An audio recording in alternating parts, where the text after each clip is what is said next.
তোমরা কি কখনো এমন জায়গায় থেকেছো যেটা অবস্থিত পাহাড়ের সর্বোচ্চ চূড়ায়, যেখানে ঘরের ব্যালকনি থেকে বাইরে তাকালেই দেখতে পাবে পাহাড়ের গায়ে মেঘেদের অবিরাম ভেসে চলা? মনে হবে তুমি যেন প্রকৃতির স্বর্গরাজ্যে উপস্থিত হয়েছো। কি আর তর্স হয়েছে না তো এমন জায়গায় যাওয়ার জন্য? তাহলে চলো ঘুরে আসি ওড়িশার সর্বোচ্চ শৃঙ্গ দেওমালি থেকে, যেখানে থাকার জন্য রয়েছে ওটিডিসি এর luxury property Deomali nature camp.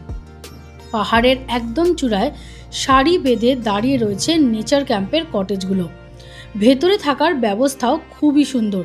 Double bed, TV, sofa, টি টেবিল, বাথরুমে গিজার, সব ব্যবস্থাই রয়েছে। থাকার সাথে ইনক্লুডেড 4 বেলার খাওয়া দাওয়াও।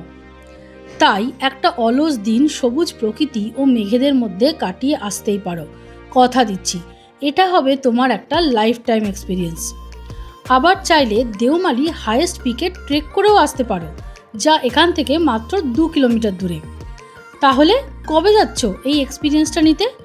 আর আমাদের অভিজ্ঞতা জানতে চাইলে দেখে নাও দেওমালি ব্লগটা, যেটা পেয়ে যাবে ফার্স্ট কমেন্টে।